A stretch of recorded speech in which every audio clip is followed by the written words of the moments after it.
Assalamualaikum warahmatullahi wabarakatuh. Perkenalkan, nama saya Dieva Erlia Putri, NIM 1924 10 10 3026 dari Prodi Informatika.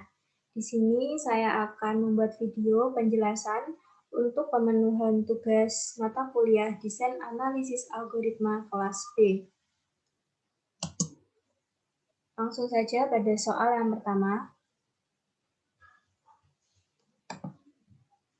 Di sini diketahui terdapat garis bilangan UN sama dengan 1, min 2, 3, min 4, 5, min 6, hingga seterusnya. Dari baris yang sudah diketahui, kita bisa lihat bahwa ketika angka ini bernilai ganjil, dia akan positif, dan ketika angkanya bernilai genap, dia negatif, dan begitu pun seterusnya. Oke, yang pertama, buat fungsi iteratif untuk menghitung UN. Di sini saya sudah membuat pseudocode algoritma bernama hitung UN dengan parameter N. Algoritma ini digunakan untuk mencari nilai UN dari baris bilangan UN sama dengan 1, min 2, 3, min 4, dan seterusnya hingga N. Di sini inputnya adalah N dan outputnya adalah nilai N yang ingin dicari. Saya menentukan sebuah variabel bernama hasil dan nilainya adalah 0, hasil sama dengan 0. Kemudian for i sama dengan 1 hingga n do, sini saya memiliki sebuah kondisi apabila if hasil dimodulus 2 sama dengan 0, maka hasil sama dengan hasil dikalikan min 1. Sini membuktikan bahwa apabila dimodulus 2, dia akan genap dan hasilnya harus negatif. Kemudian hasil sama dengan hasil ditambah 1. Dan nilai dari hasil ini akan ditampung pada nilai menggunakan fungsi return hasil. Selanjutnya, tentukan metrik untuk ukuran inputnya. Di sini kita sudah mengetahui bahwa inputnya adalah N. Jika nilai N semakin besar, maka eksekusi loop juga semakin bertambah. Nilai N ini mempengaruhi banyaknya eksekusi loop. Maka N merupakan matriks untuk ukuran inputnya. Kemudian tentukan basic operation.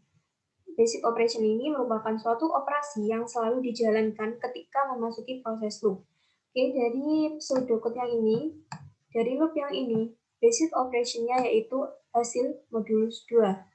Nah, ini merupakan sebuah operasi yang akan dijalankan setiap satu kali masuk loop. Ini basic operation-nya akan dijalankan sebanyak 1 kali juga. Oke, jelaskan apakah untuk input yang ukurannya sama, banyaknya eksekusi basic operation bisa berbeda. Apakah diperlukan analisa best case, worst case, dan average case? Dari algoritma ini, banyaknya eksekusi yang terjadi untuk N tertentu adalah sama. Bisa diketahui dari perulangan yang ini, for I sama dengan 1 hingga N. N ini kan sudah sebuah ketetapan, jadi banyaknya eksekusi ini pasti sama, sehingga tidak perlu dilakukan analisa best case, worst case, dan average case. Selanjutnya, persamaan deret untuk Cn. Persamaan deret Cn akan selalu memiliki nilai jumlah deret dari 1 hingga N. Karena sudah ketetapan seperti ini, jadi rumus dari persamaan deret untuk Cn yaitu sigma I sama dengan 1 hingga N dari 1. Selanjutnya kita akan menghitung persamaan langsung dari Cn. Dari rumus tadi yang sudah kita hitung, kita menemukan yaitu Cn sama dengan sigma I sama dengan 1 hingga N dari 1. Kita gunakan rumus yang pertama, dan kita rubah menjadi N min 1 tambah 1. Dan hasil dari persamaan langsung Cn sama dengan N. Sehingga untuk menghitung UN sama dengan 1, min 2, 3, min 4, dan seterusnya hingga N, total banyaknya loop yang akan terjadi adalah sebanyak N. Selanjutnya soal nomor 2. Di sini diketahui sebuah algoritma bernama unique element dengan parameter A indeks 0 hingga N-1. Kemudian soalnya adalah estimasi running time algoritma unique element. Untuk mengestimasi running time, yang pertama kita lakukan yaitu menentukan parameter untuk ukuran input. Dari algoritma ini kita bisa lihat inputnya ini adalah sebuah array A, indeks 0 hingga n-1. Jika nilai n semakin besar, maka banyak eksekusi loop juga akan bertambah. Maka n merupakan metrik untuk ukuran input. Selanjutnya, tentukan basic operation. Basic operation adalah suatu operasi yang selalu dijalankan ketika memasuki proses loop. Oke, ini adalah proses loop-nya, dan ini adalah basic operation-nya, di mana ketika memasuki loop satu kali, basic operation juga akan dieksekusi sebanyak satu kali. Selanjutnya, banyaknya eksekusi yang terjadi membutuhkan analisa best case, worst case, dan average case. Karena bisa kita lihat dari algoritma unique element ini, ia memiliki dua nilai pattern. Ini menandakan bahwa bisa saja perulangan ini terhenti di tengah-tengah apabila kondisi sudah terpenuhi. Jadi ini bergantung ditemukannya elemen yang nilainya sama pada proses perulangan. Oke, selanjutnya persamaan deret CN. Karena ini membutuhkan analisa base case, jadi kita tentukan satu-satu. Base case ini merupakan looping yang hanya dilakukan satu kali. Jadi ketika memasuki satu kali proses looping, langsung ditemukan kondisinya langsung terpenuhi. Jadi kita langsung saja memasukkan CN itu sama dengan 1. Selanjutnya adalah worst case, yaitu looping yang dijalankan hingga akhir. Jadi kondisinya akan terpenuhi dan looping akan dijalankan hingga akhir. Dan rumus dari worst case-nya yaitu Cn sama dengan sigma I sama dengan 0 hingga n-2, dari sigma J sama dengan I plus 1 hingga n-1 dari 1. Ini adalah persamaan untuk worst case. Kemudian average case. Average case ini rata-rata. Jadi bukan awal, bukan juga akhir. Jadi average case adalah kemungkinan dia ditemukan di tengah-tengah perulangan. Ini adalah rumus average case-nya, yaitu Cn sama dengan sigma I sama dengan 0 hingga n-2, jadi sigma J sama dengan I plus 1 hingga n-1 dari I. Oke, selanjutnya persamaan langsung Cn. Dari rumus yang tadi, kita akan menghitungnya. Yang pertama, base case, looping yang hanya dilakukan satu kali. Jadi langsung saja Cn sama dengan 1. Selanjutnya, worst case. Worst case, Cn sama dengan sigma I sama dengan 0 hingga n-2, dari sigma J sama dengan I plus 1 hingga n-1 dari 1. Apabila kita menemukan persamaan yang seperti ini, yang di dalam dihitung terlebih dahulu. Oke, menggunakan rumus yang pertama, kita menemukan hasilnya yaitu n-1 min I. Sekarang kita hitung bagian ini. Dari persamaan ini, apabila dijabarkan, itu akan sama saja seperti ini. n-1 ditambah titik-titik hingga plus 1. Hingga dia nilainya adalah 1. Jadi bisa disimpulkan nilai dari worst case-nya yaitu n-1 kali n per 2. Selanjutnya average case, nilai tengah. Dari persamaan tadi, kita menemukan Cn sama dengan sigma I sama dengan 0 hingga n-2 dari sigma J sama dengan I plus 1 hingga n-1 dari I. Ini merupakan sebuah deret yang dibutuhkan. Ini rumus deret yang dibutuhkan, dikalikan dengan 2 per n kali n-1. 2 per n kali n-1 ini adalah sebuah kemungkinan perulangan. Kemudian 2 per n kali n-1 ini bisa dijadikan konstanta, jadi kita pindah ke depan, ke bagian depan, hasilnya akan menjadi seperti ini. 2 per n kali n-1 dikali sigma I sama dengan 0 hingga n-2 dari n kali n-1 per 2. Apabila ini dihitung, maka hasil akhirnya adalah n-1. Jadi nilai average case adalah n-1.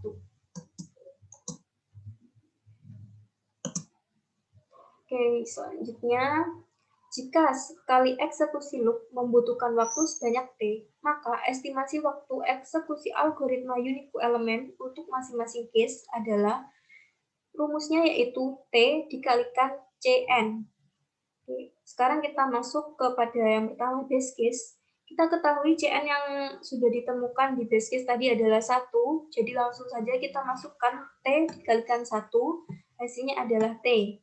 Untuk worst case, T dikali Cn sama dengan, ini worst case yang sudah kita temukan tadi, T dikali N-1 dikali N per 2.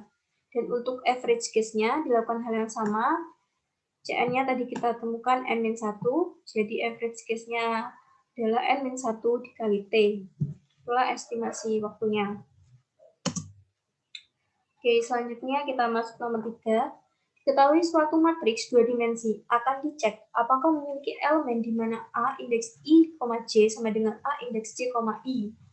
Yang harus kita lakukan pertama yaitu membuat fungsi iteratif untuk mengecek kondisi tersebut. Di sini saya sudah membuat sebuah pseudocode algoritma bernama check matrix dengan parameter A indeks 0 hingga N-1, 0 hingga N-1. Algoritma ini digunakan untuk mengecek elemen dari sebuah matriks. Inputnya yaitu A, di mana A ini adalah sebuah matriks A indeks 0 hingga N-1, 0 hingga N-1. Outputnya, hasil dari check matrix dia akan bernilai true atau false. Oke, di sini saya sudah memiliki sebuah perulangan for I sama dengan 0 hingga N-2, do for J sama dengan I plus 1 hingga N-1, ada sebuah kondisi if A indeks I, J tidak sama dengan A indeks J, I, dia akan mengembalikan nilai false, sedangkan apabila kondisinya tidak terpenuhi, dia akan mengembalikan nilai true. Oke, selanjutnya tentukan metrik untuk ukuran inputnya. Dari algoritma ini kita ketahui bahwa inputnya adalah matriks A, indeks 0 hingga N-1, 0 hingga N-1. Jadi, jika nilai N ini semakin besar, maka banyak eksekusi loop juga akan semakin bertambah. Maka N merupakan matrik untuk ukuran inputnya. Tentukan basic operation. Basic operation yaitu suatu operasi yang selalu dijalankan ketika masuki proses loop. Oke, kita ketahui ini adalah proses loop-nya, dan ini adalah basic operation yang akan dijalankan. Ketika perulangan ini dijalankan 1 kali, maka basic operation juga akan dieksekusi sebanyak 1 kali. Jadi basic operation-nya yaitu A indeks I, J tidak sama dengan A indeks J, I. Oke, selanjutnya, banyaknya eksekusi yang terjadi membutuhkan analisa best case, worst case, dan average case. Karena algoritma ini memiliki lebih dari 1 return yang bergantung ditemukannya elemen yang nilainya sama pada proses perulangan. Nah, dari return ini bisa saja perulangan itu terhenti di tengah-tengah apabila kondisinya sudah terpenuhi. Jadi kita membutuhkan sebuah analisa. Selanjutnya persamaan deret Cn. Oke, yang pertama best case, yaitu kondisi di mana apabila kondisinya itu terpenuhi ketika perulangan 1 kali. Jadi langsung saja kita masukkan Cn sama dengan 1. Kemudian worst case, ini apabila dia ditemukan di paling akhir kondisi.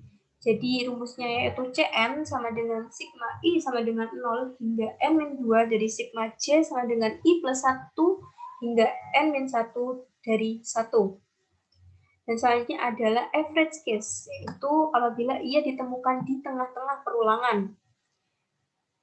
Rumusnya yaitu Cn sama dengan sigma I sama dengan 0 hingga N-2 dari sigma J sama dengan I plus 1 hingga N-1 I. Nah, bisa kita lihat di sini ini merupakan sebuah deret yang dibutuhkan. Ini ada pada perulangannya, kemudian dikalikan 2 per N kali N-1, yaitu ini kemungkinan perulangan yang akan terjadi. Oke, bersamaan langsung Cn. Dari rumus yang sudah kita ketahui, sudah kita temukan tadi, kita bisa menghitung rumus langsungnya. Base case, kita tidak perlu menghitung base case karena sudah pasti base case Cn sama dengan 1. Ini akan ditemukan pada perulangan pertama. Kemudian worst case ditemukan pada perulangan terakhir. Ini adalah rumus yang tadi sudah kita temukan. Oke, langsung saja. Apabila ada persamaan seperti ini, kita hitung yang bagian dalam terlebih dahulu. Ini menggunakan rumus yang pertama, yaitu U min L ditambah 1, hasilnya menjadi N min 1 min I. Cn sama dengan sigma I sama dengan 0 hingga N min 2 dari N min 1 min I. Ini apabila kita jabarkan sama seperti kondisi ini, yaitu N min 1 ditambah titik-titik hingga 1. Jadi rumus worst case-nya yaitu N min 1 kali N per 2. Selanjutnya average case, yaitu ditemukan pada perulangan di tengah-tengah. Ini adalah rumus yang sudah kita tentukan tadi. Dari rumus ini kita bisa lihat bahwa 2 per N kali N min 1 ini bisa dijadikan sebagai konstanta, jadi kita langsung saja taruh di bagian depan, sehingga Cn sama dengan 2 per N kali N min 1 dikali sigma I sama dengan 0 hingga N min 2 dari N min 1 per 2. Apabila dihitung, bila persamaan ini sudah dihitung, dia akan menghasilkan Cn sama dengan N min 1. Itu hasil dari average case. Mungkin hanya itu yang bisa saya jelaskan. Mohon maaf apabila ada kesalahan ataupun kekurangan. Saya akan menyertakan link dari jawaban saya apabila ada yang kurang jelas. Ada di link deskripsi video. Terima kasih atas perhatiannya. Wassalamualaikum warahmatullahi wabarakatuh.